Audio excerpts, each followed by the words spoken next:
Почитувани, во продолжение на Алфа влегуваме во светот на милениците, ке зборуваме за препораки и совети поврзани со миленичињата. За сите вие кои што чувате миленик, верувам дека во следните минути ќе ви бидат корисни, но и за сите вие кои што размислувате, а и не размислувате, ќе ве убедиме да си земете миленик во вашиот дом. Често задоволство ми е што конечно го имаме во Добро утро секое утро нашиот доктор по ветеринарна медицина Георги Алексовски. Добре ни дојдовте. Благодарам за поканата и поздрав до вашите гледачи. По долго договарање, конечно се реализира нашата средба. Многу ми е драго што ве имаме овде и што заеднички со вас ќе начнеме на вистина интересни теми. Ајде да започнеме со она што е најактуелно и клучно, болвите. Мака мачеа собствениците на миленици изминатиот период, летото уште трае, тие болви некако ова лето многу пракосеа дури и на препаратите. На што се должи тоа, докторе? Да, баш така беше.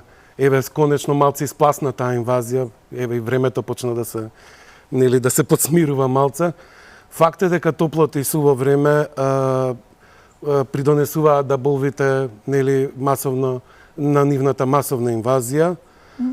Но сепак јас сметам дека и ненавременото ставање на одредени препарати кои се против тие паразити, исто така и тоа што некогаш и несоодветни препарати се ставаат во несоодветно време, придонесуваат да оваа година стварно имаме голем проблем со болвите. Да, затоа потребна е консултација со вас, докторите за миленици.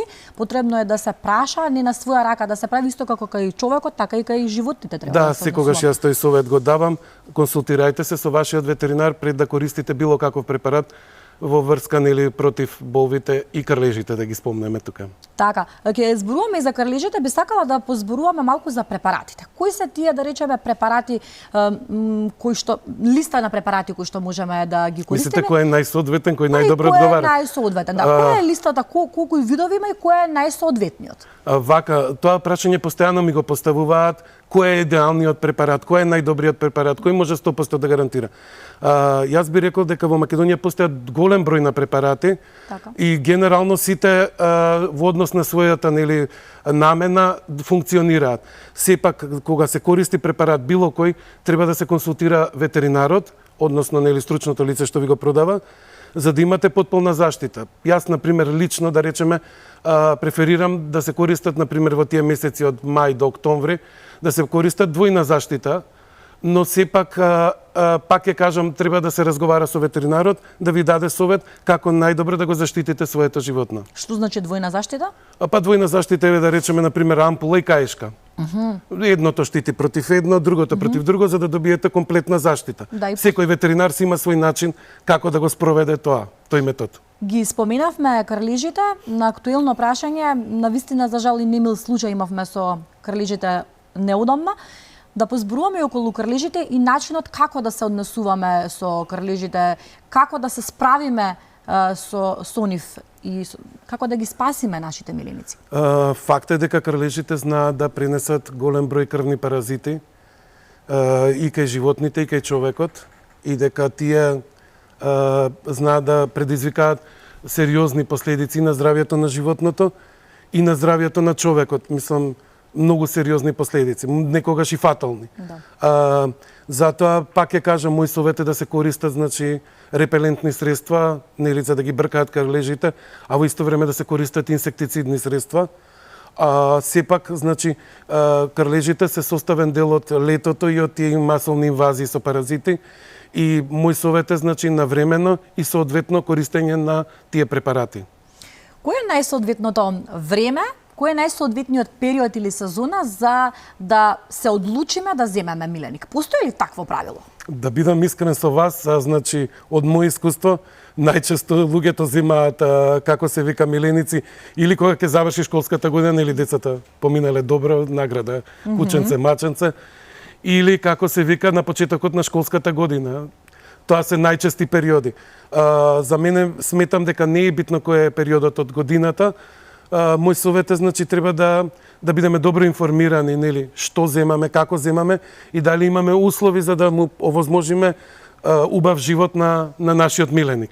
Повторно ќе споменам дека дури и за ова може да се дојде да се побара консултација кај вас, нели? Отворени сте за... Апсолутно, да. За жал многу често се случува во Македонија луѓето на своја рака прво да земат миленик па да дојдат нели кај ветеринарот, мој совет е прво да се консултираат со ветеринар или со некој одгледувач, дали воопшто имаат услови, дали можат тој миленик да го прифатат, да го чуваат дома. Сега во зависност од доктора од условите кои што ги имаме, дали имаме мало бебе, дали имаме мало детенца, дали имаме неколку две-три дечиња, значи дали живееме во стан, дали имаме двор, дали често патуваме. Ова се, да речеме, услови кои што влијаат за тоа каков миленик е соодветен за нас. Јас сметам дека за секој еден човек треба да има миленик, според мене секој човек треба да има миленик, но во зависност од тоа каков ни е нашиот начин на живот, зашто најпосле ние миленикот го адаптираме на нашите услови. Според сите тие услови, што мислите вие, кој каков миленик треба да има? Кој е најсоодветниот миленик? Вака баш јас на ова би кажал, значи да се консултираат со стручно лице, ветеринар или некој одгледувач. Знаете, едно е нашите потреби, а друго е нашите можности што можеме ние да чуваме. Така. Например, еве спомнавте стан. Во стан, например, доколку земете кутре, тоа би требало да биде некоја раса што е помала, например, француска подла, бишон, малтешка подла. Например, да речеме, не можете вие да чувате некое ловџиско куче што има потреба од долго време на тренинги, вежбање и трчање, например, има некои кучиња што сакаат и по 18 километри на ден да препешачат. Така да мој совет е, значи, во рамките на нашите услови да се земе и таков миленик за да ние му овозможиме да има благосостојба, во и удобност во условите во кои што живее. За тие што имаат бебе, например, каков миленик препорачувате? Вака, јас верувам во тоа дека може да се чува миленик и бебе. Нормално треба да се внимава на сите околности што може да предизвикаат несакани последици. Иначе зашто да не? Убаво е децата кога растат со миленици. Чувството нивно за емпатија се зголемува максимално, дека имаат потреба да делат со некого и да за некого да го штитат и да бидат заштитници на него. Јас сум секогаш за тоа. Сведоци сме на многу убави видеа на мачиња и кучиња со бебиња низ социјалните мрежи кои што се навистина топлина, дури понекогаш знаат да бидат и заштитнички настроени милениците кон бебето, нели? Да, тоа многу често се случува, особено со кучињата да бидат максимално протективни кон бебињата. А што е со многудетните семејства? Каков миленик би бил најсоодветен за едно многудетно семејство? Ќе кажам, треба добро да се осмисли тоа, треба добро да се размисли што се зема. Например, не можете вие да речеме кога се во зависност од староста на децата, вие например кога имате дете до 4 години, не можете да земете мачка, зашто мачката ќе му врати, нели, ако ја фати злупаш ќе му врати. Например, треба да се земе некое куче што е попргаво, нели, што не е толку нежно, што децата не се баш нежни во тој период. Значи, баш за тоа сакам да кажам дека многу добро треба да се консултира и да се осмисли и да се информира за каков миленик во кој период од нашиот живот ќе ја земеме. Овде веднаш ми се надоврзува прашањето поврзано со тоа доколку веќе имаме некаков миленик, а размислуваме за втор миленик. Каква е комбинацијата? Која е најсоодветната комбинација? Која комбинација на миленици сметате дека не треба да се комбинира? Која не треба да се комбинира, па еве да речеме мачка и хрчак. Да речеме мачка и папагал. Например, зајак и куче. Мислам, има нели такви работи што генерално доколку се заедно земени од почеток и од мали растат, не било мало проблем. Ама сега вие ако имате да речеме некој териер дома, еве пример Джек Расел и кој е нели ловот за него е, мислам, во крв и во душа и сега замислете му донесете зајак. Тој ќе го гледа секогаш како плен, мислам. Охрана, да. Друго е на зајак да му донесете мало кутре Джек Расел, тогаш можда ќе имате некоја соживот помеѓу нив. И така. Вие имате ветеринарна амбуланта и кај вас доаѓаат, предпоставувам, на различни типови на животни. Најчесто предпоставувам кучиња и мачиња. Што превладува најмногу и кое е најспецифичното животно што ви го носат во ветеринарната амбуланта? Што е најспецифично животно? Па не знам, кога бев студент, ни донесоа од бенгалски тигри, тоа беше најинтересно, некој пациент ете така. Еднашка пред многу години дојде еден магионичар со голубчето му било болно. Мислам, да, има секогаш такви интересни некои случаи. Сигурно се случуваат. А кога викате дека луѓето кои што размислуваат немаат миленик, можеби никогаш во животот не чувале миленик. Што велите, подобро е да се купи миленик или да се посвои или како да речам да се вдоми миленик? Сега, ако ме прашувате, на прво би ви кажал да се вдоми миленик, особено кај мачките, пошто тие стварно имаат многу сурови услови на живот на улица. генерално па и убаво е да се спаси некој живот што нели постои голема опасност од, мислам, вребаат на улица илјадници опасности. Не сакам погрешно ме сватат луѓето што чуваат расни миленици, сепак кинологијата е наука за расите и постојат одгледувачи и луѓе што сакаат да станат одгледувачи и нормално дека они би се одлучиле за расно кученце или мачка, се извинувам. Така да, ако ме прашате мене генерално, јас сметам дека е убаво, например, еве конкретно да се надоврзам на тоа прашање, да речеме градскиот стационар што е Лајка, например, таму има еден фантастичен стручен тим на луѓе што се професионалци, што може да ви дадат совети какво милениче да одберете и кое милениче и кога да го одберете, значи и како да го чувате. Мислам така да би било убаво доколку човек може да спаси нели некој живот што би останало на улица, па нели коли, па отрови, па малтретирање од луѓе и така натака. Да, и ќе се почувствуваме хумано и добро доколку спасиме и нели му го продолжиме животот на едно животинче кој што разубавиме животот. И му го разубавиме и секако му обезбедиме топол дом, што е многу значи. Оние кои што чуваат миленичиња, посебно мачиња и кучиња, но и папагалчињата, се забележува дека по летниот период завршува митарењето и повторно стануваат плафи, ќе се изразам така народски. Новата бунда. Што значи тоа митарење? Ајде малку на некој совет околу ова, треба ли некаков посебно однесување од страна на собствениците на миленици во овој период? Има една смешка, една шала за некои раси на кучиња, демек вика кога се митарат, и смешката иде вака, вика, например, таа и таа раса на куче се митари, вика, еднаш годишно и тоа трае 365 дена. Така. Вака сега, значи, во врска со митарењето не можеме баш многу да помогнеме. Затоа треба, нели, прво што го зборевме претходно за која раса да земеме, нели, кога сме во стан.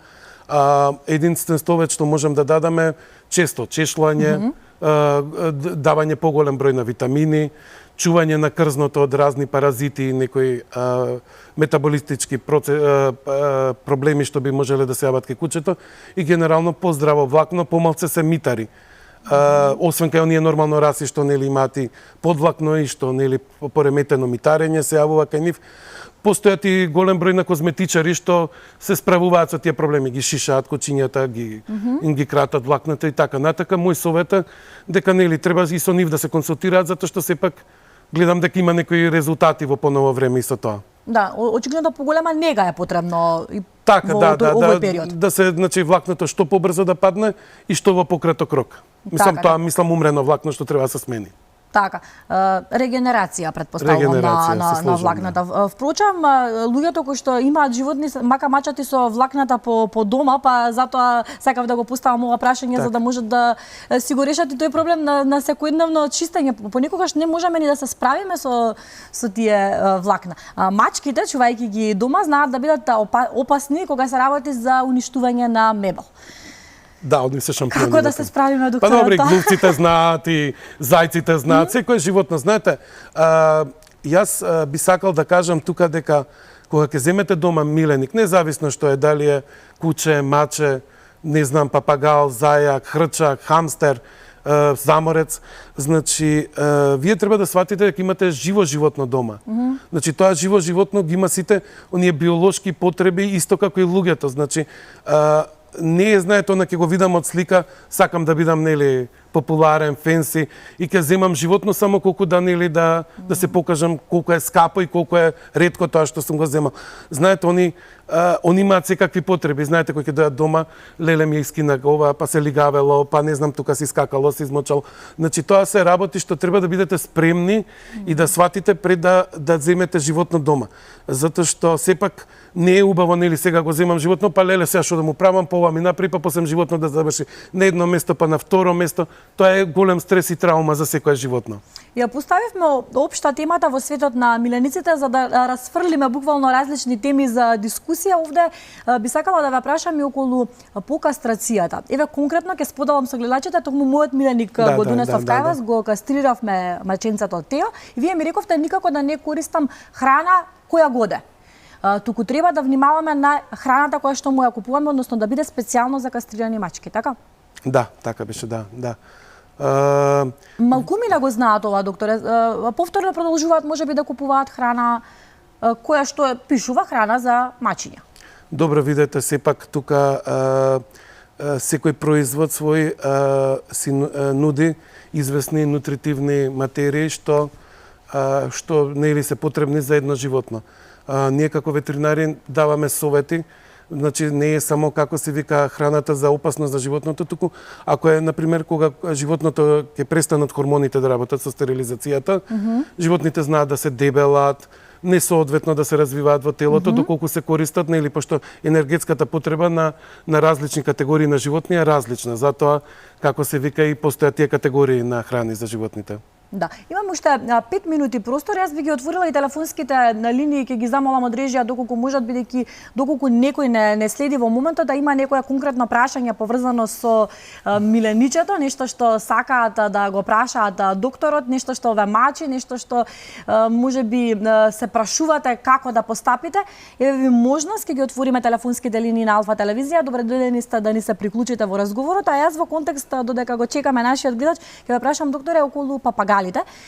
Доколку имаме папагал или сакаме да земеме папагал, сега нели различно е, голем, мал, има различни видови на папагали. Кои се предностите, а кои се недостатоците од чување на папагал?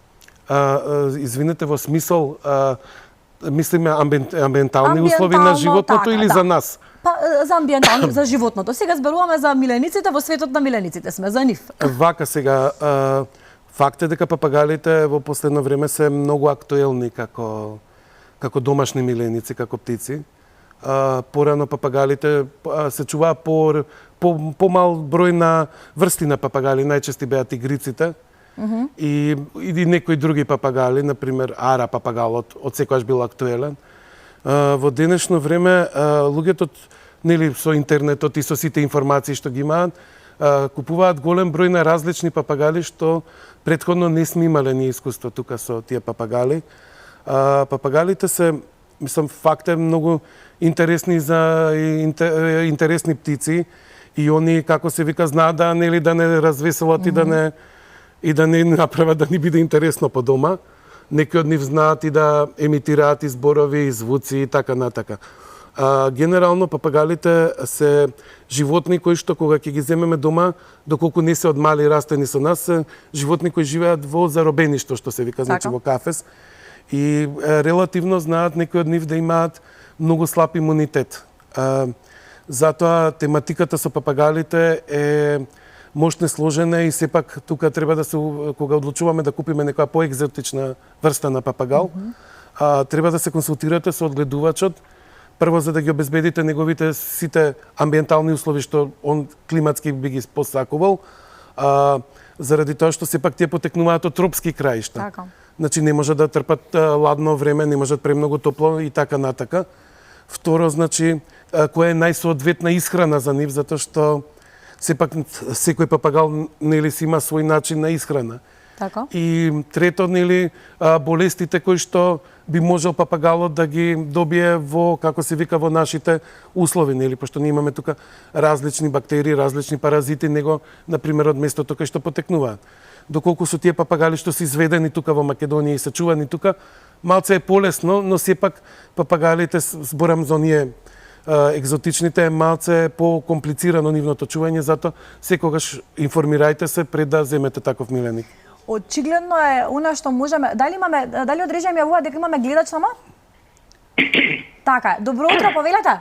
Ало, добро утро. Добро утро, со кого имаме чест да разговараме?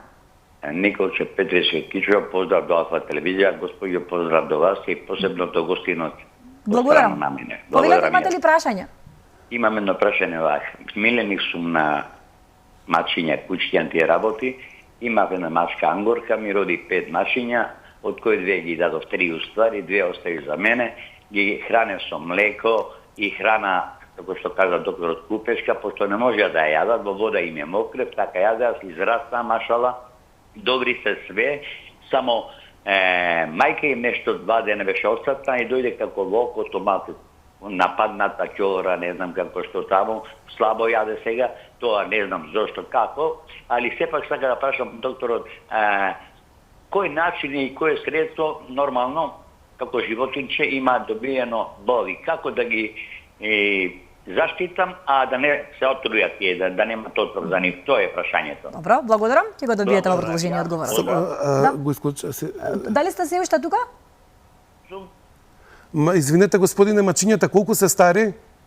Па да ви кажа право, негде 2 месеци така нешто одат. Ме прашувате мачињата како да ги штитите или мачката?